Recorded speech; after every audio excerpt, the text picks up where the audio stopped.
Hello students, आज मैंने class 12th का जो ये वीडियो स्टार्ट किया है वो करंट इलेक्ट्रिसिटी यूनिट 2 का है। आप मेरी प्लेलिस्ट में जा कर के देख सकते हैं कि हमने करंट इलेक्ट्रिसिटी स्टार्ट किया था और उसमें ड्रिफ्ट वेलोसिटी के बारे में पूरा स्टडी किया है कि ड्रिफ्ट वेलोसिटी क्या है, relation of drift velocity and current क्या है। तो ये चैप्टर मैं टॉपिक वाइज करवा रही हूँ। तो पहला टॉपिक हमारे करंट इलेक्ट्रिसिटी के पहले वीडियो में है। जो नेक्स्ट टॉपिक उसके कंटिन्यूशन में आपको करना है वो है इलेक्ट्रॉन मोबिलिटी म्यू, जिससे हम डिनोट करते हैं करंट डेंसिटी जे, इसके बाद Ohm's law and failure of Ohm's law. मैं थोड़ा सा आपको रिवीजन करवाऊंगी लास्ट टॉपिक का। तो हमने एक टर्म नया निकाला था वीडी, जिसे हम ड्रिफ्ट वेलोसिटी कहते हैं। और जो ड्रिफ्ट वेलोसिटी का फॉर्मूला हमने अपने लास्ट वीडियो में देखा है वो क्या था, minus E tau by M. और आपको ये बताया था कि यहाँ टाउ टॉर्क नहीं है, यहाँ टाउ रिलैक्सेशन टाइम है, ई हमारी इलेक्ट्रिक फील्ड है जो हम पीडी अप्लाई करते हैं अक्रॉस द कंडक्टर, और इलेक्ट्रॉन जो होते हैं वो मूव होते हैं opposite direction to the conventional current, और m होता है mass of the electron. I hope आपको हमारा वो रिलेशनशिप भी याद होना चाहिए और आपने नोट्स बनाया होगा कि I is equal to NeAVD, जहां n नंबर ऑफ इलेक्ट्रॉन्स है और हम कंडक्टर में कहते हैं number of electrons per unit volume. आपको ये भी मैंने बताया था। तो हमारा जो NaL होता है ये टोटल नंबर ऑफ इलेक्ट्रॉन्स होते हैं। NaL is a total number of electron, क्योंकि I am saying it is per unit volume, where Al is the volume of a conductor. Vd is the drift velocity, और drift velocity का definition भी हमने देखा है, average of all the velocity of electron with which it is drifting towards positive end of the battery। तो इस तरफ जो है आपके इलेक्ट्रॉन्स आते हैं तो करंट का डायरेक्शन अपोजिट होता है। This all we have seen our last video, और अगर आपने नहीं देखा है तो इस वीडियो को समझने के लिए आपको पहले वो वीडियो गो थ्रू करना पड़ेगा। अब हमने जो कहा ना नया टर्म इलेक्ट्रॉन मोबिलिटी म्यू, तो म्यू क्या होता है? देखिए, जब आपने कंडक्टर में पीडी अप्लाई किया तो आपके जो इलेक्ट्रॉन्स हैं वो मूव करने लगे हैं और उनके पास एक एवरेज वेलोसिटी आई है वीडी। तो मोबिलिटी का मतलब वही होता है ना, मोबाइल, जो चीजें चलती हैं। तो अगर मोबिलिटी है तो मोबिलिटी कैसे आई? मोबिलिटी आई जब आपके इलेक्ट्रॉन्स में वेलोसिटी हुई वीडी की और when you applied the field. Isn't it? So simple word कि अगर आपने फील्ड E अप्लाई की है तो आपके इलेक्ट्रॉन जो है वो मोबाइल हो गए, मतलब वो मूव करने लगे थे positive end of the battery की तरफ। करेक्ट। सो अगर मैं इसे डिफाइन करना चाहूं तो क्या कह सकती हूँ कि drift velocity acquired per unit strength of the field. Correct. And this field is applied across the conductor. इसलिए मैं आपको हमेशा कहती हूँ कि try to write in your own words. Physics आप अपने ओन लैंग्वेज में लिख सकते हैं। तो म्यू अगर मैं डिफाइन करूं तो it is drift velocity acquired per unit strength of the field applied. अब देखिए, वीडी का फॉर्मूला मैंने अभी आपको बताया, जहां ये माइनस साइन सिर्फ डायरेक्शन बताता है। तो अगर मैं यहां पुटअप करूं तो म्यू का फॉर्मूला क्या होगा, e tau by m into capital E, है ना। ये दोनों ई नीचे है तो ये ई और ई हमारा कट गया, तो हमें म्यू का एक नया फॉर्मूला मिला, ई टाउ बाय एम। इस चैप्टर में रिलेशनशिप भी आते हैं। मान लीजिए आपको रिलेशन आता है कि obtain the relation between the mobility and the relaxation time tau. तो म्यू और टाउ कैसे रिलेटेड है, e tau by m. So this is what called mobility.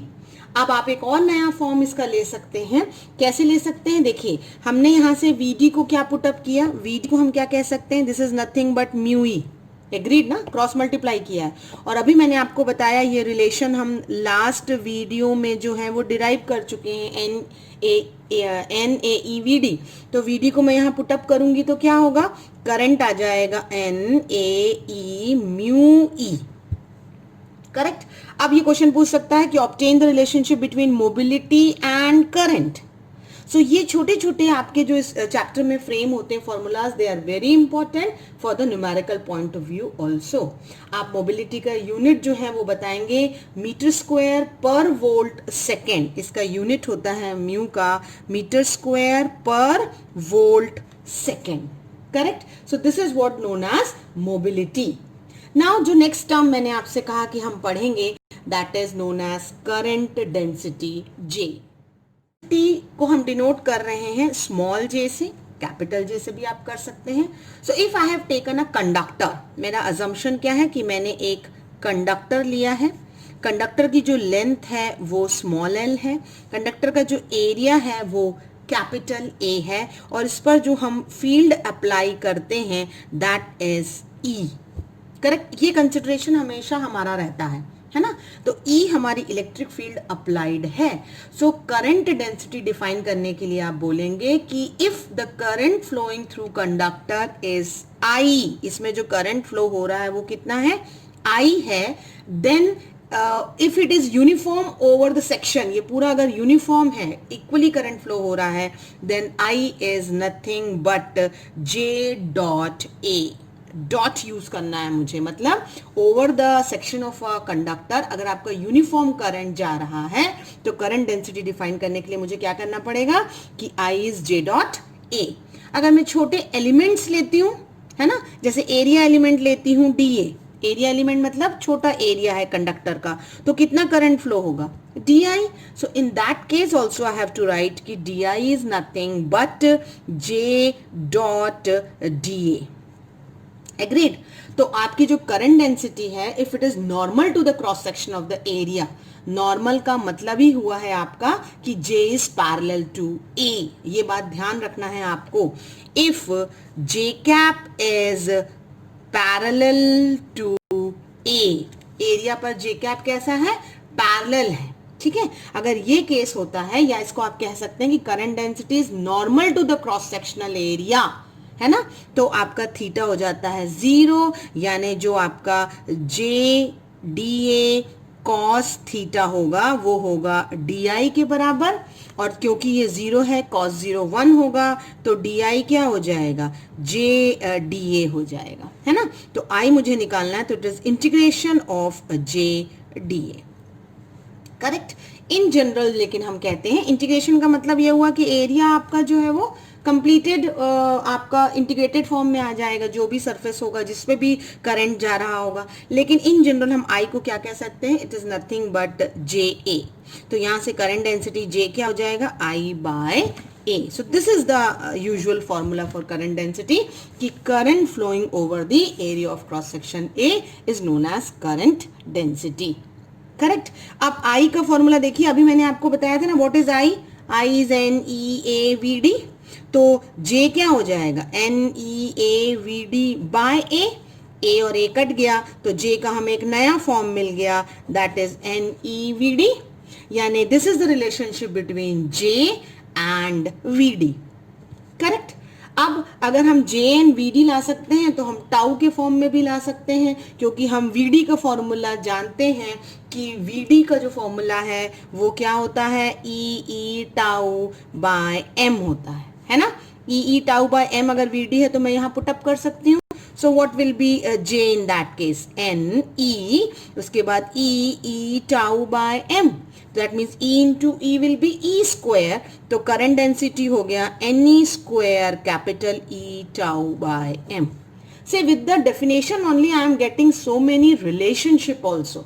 ये आपके लिए बहुत इंपॉर्टेंट है. J और VD का relationship, J and current density है, J आपकी J एंड I का relationship, J and relaxation time का relationship.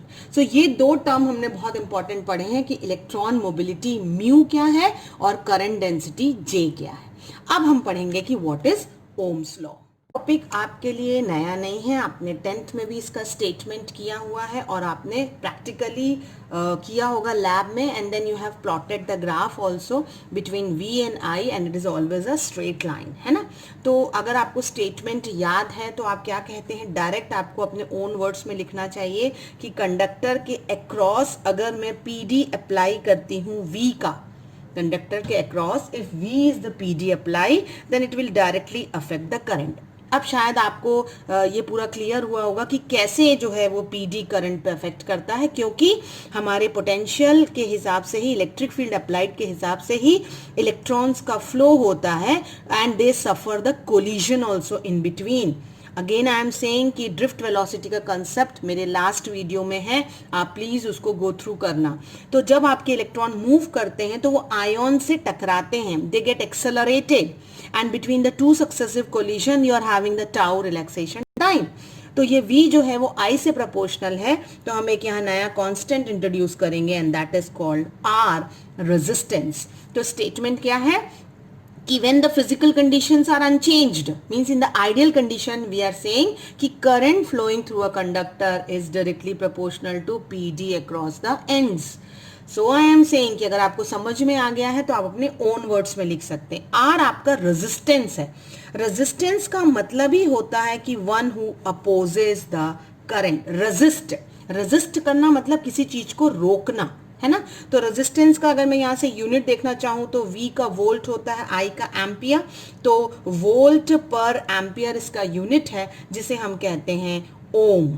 This is a unit of resistance, ओम।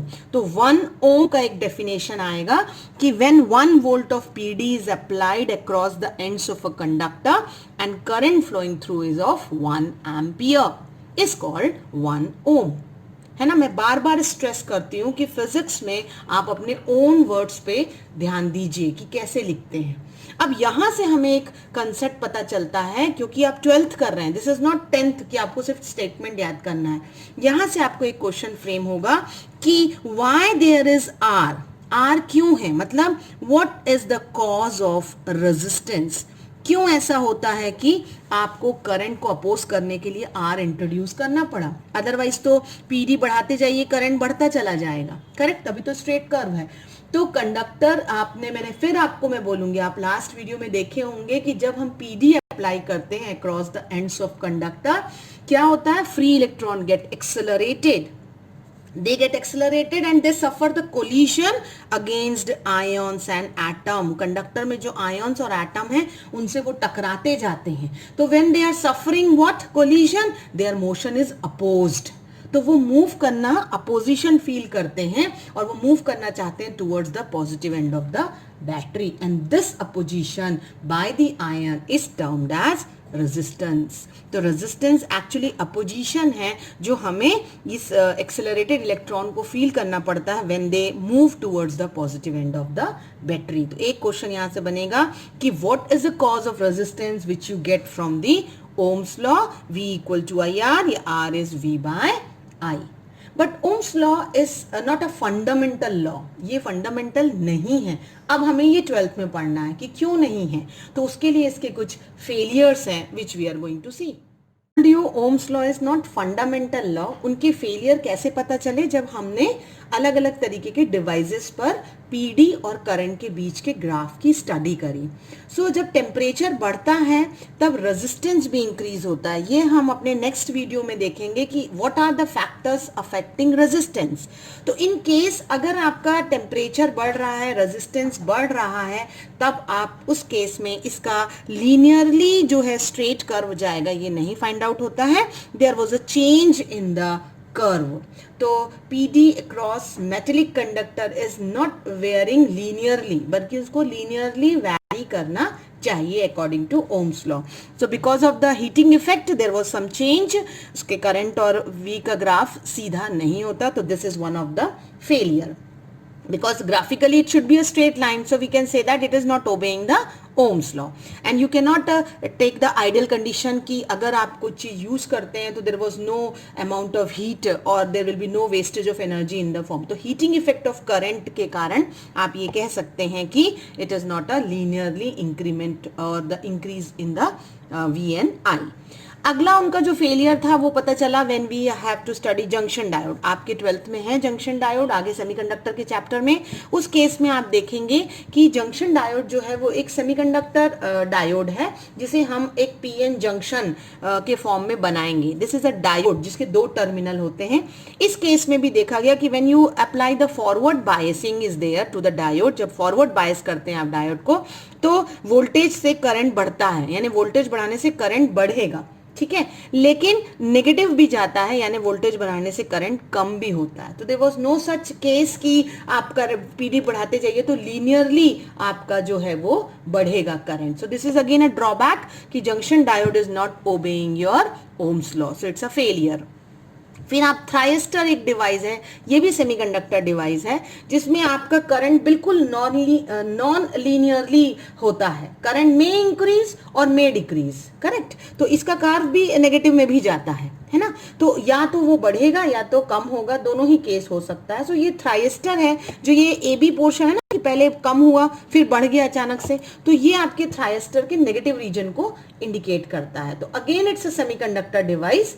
जैसे सेमीकंडक्टर में gallium arsenide, G A small A रहेगा and capital A S, gallium arsenide का जो होता है, they exhibits such type of behaviour. So with the graphical changes in PD and current आपने find out किया है कि Ohm's law is not a fundamental, there are some failures because it is not having all the circuit to B ओबे strictly this, ठीक है।